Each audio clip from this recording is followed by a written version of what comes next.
Bonjour, bienvenue sur les ateliers de Nelly. Sur cette chaîne, toutes les semaines, je vous offre des tutoriels, conseils et astuces pour que vous développiez votre créativité tout en vous amusant. Il y a 3 jours, c'était l'anniversaire de ma petite dernière. Elle a déjà 16 ans, le temps passe super vite. Et ça m'a fait penser qu'une petite boîte cadeau, il faut toujours en avoir une en réserve parce que ça rend bien service. Cette petite boîte cadeau a un petit plus, vous allez voir ça.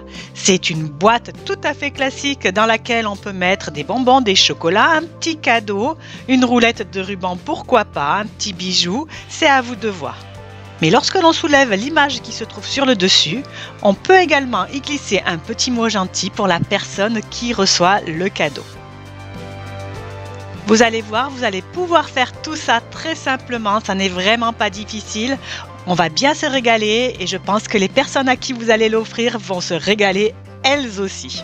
Je suis démonstratrice Stampin' Up depuis des années, j'utilise donc le matériel de cette marque pour faire mes vidéos.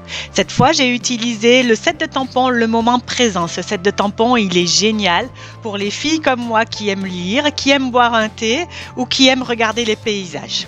Pour colorier avec les différentes techniques que je vous ai montrées sur ces vidéos, c'est vraiment le top. Vous pouvez par exemple utiliser vos encres pour les colorier, utiliser également vos crayons aquarelles, mais aujourd'hui nous allons utiliser les blends. Les blends, ce sont les feutres à alcool de chez Stampin' Up. Ces feutres sont vendus par lot de 2. C'est la teinte claire et la teinte foncée de la même couleur. On peut ainsi faire facilement de très jolis dégradés.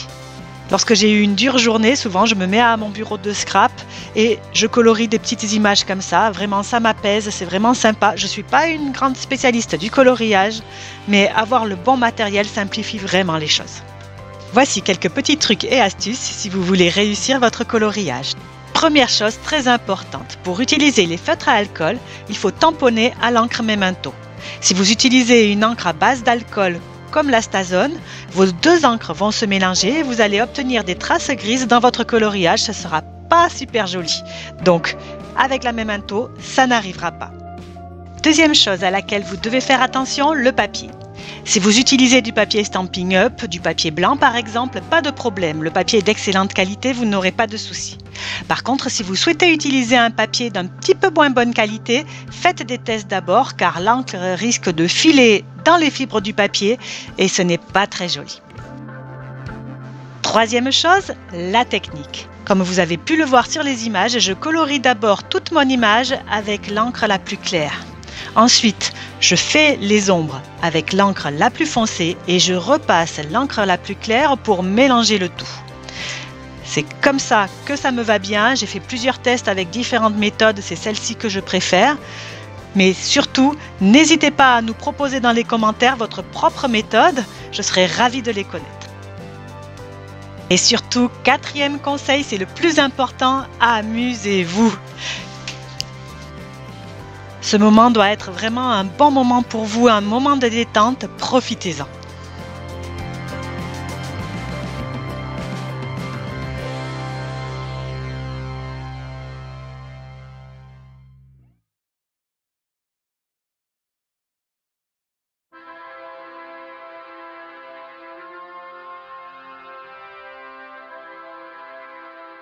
Et voici notre petite dame qui est en train de lire, déjà terminée.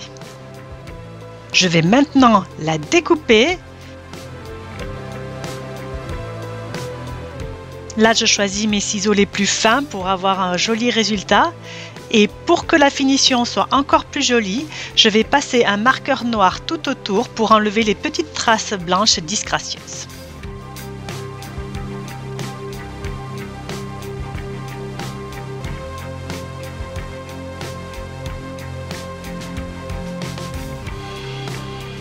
Passons maintenant à la réalisation de la boîte. J'ai découpé 2 carrés dans du papier cartonné, un carré de 15 par 15 cm qui sera la base de la boîte et un autre de 13,3 par 13,3 cm qui sera le couvercle. Le carré de la base, donc celui qui fait 15 par 15 cm, je vais le plier à 3 cm sur chacun des 4 côtés. Le second carré, le plus petit, je vais le plier à 1 et à 2 cm sur chacun des 4 côtés.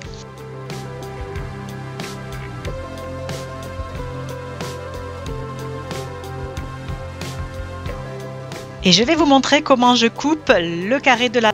Donc celui qui fait 15 par 15 cm, le plus grand.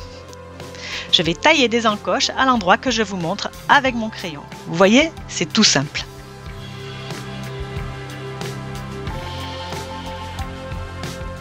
Il me suffira ensuite de bien marquer mes plis et de procéder au collage. Je vais me retrouver avec ma base de boîte toute jolie. J'en profite pour vous rappeler que si vous êtes intéressé par les produits Stampin' Up, vous avez en bas de la vidéo, dans la description, le lien vers mon blog sur lequel vous aurez toutes les informations pour prendre contact avec moi.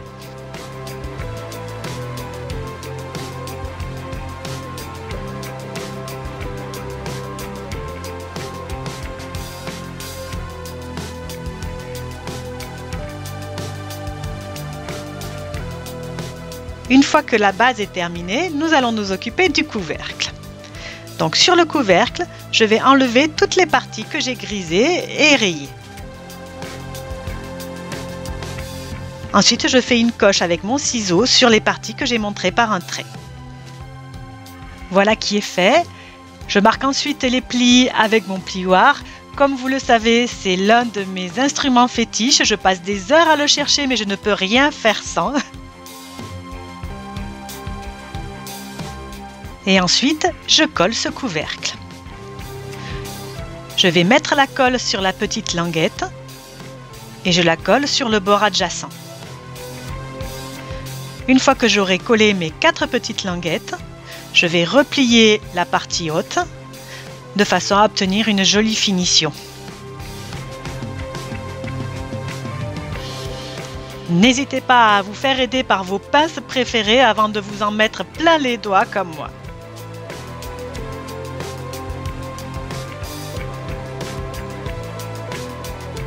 Maintenant que la boîte est terminée, nous allons procéder à la décoration.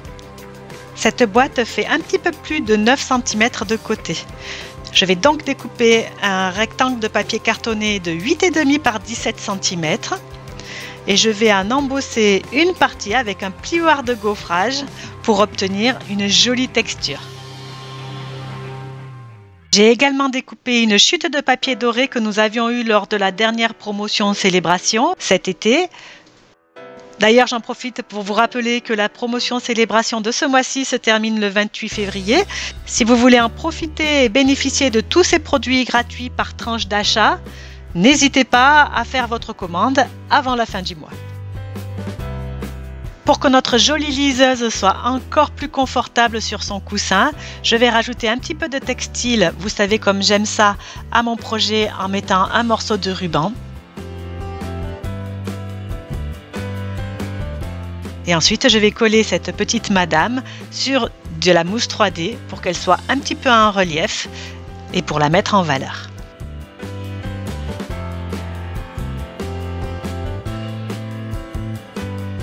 Le papier que j'ai utilisé pour ce fond de carte est un petit peu foncé. Je vais avoir du mal à écrire dessus. Ça va être un petit peu illisible.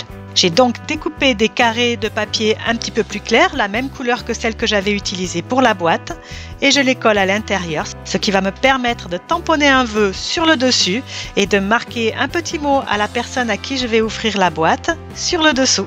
Ne faites pas comme moi, il aurait été beaucoup plus facile de tamponner ce vœu correctement avant qu'il ne soit collé. Comme d'habitude, j'étais trop pressée, et voilà, on fait des petites boulettes. Est-ce que vous ne trouvez pas que ces petits papillons sont trop beaux? Moi, je les adore. Et voilà, il ne me restera plus qu'à coller cette base de carte, on pourrait appeler ça effectivement une base de carte, sur le dessus de notre couvercle.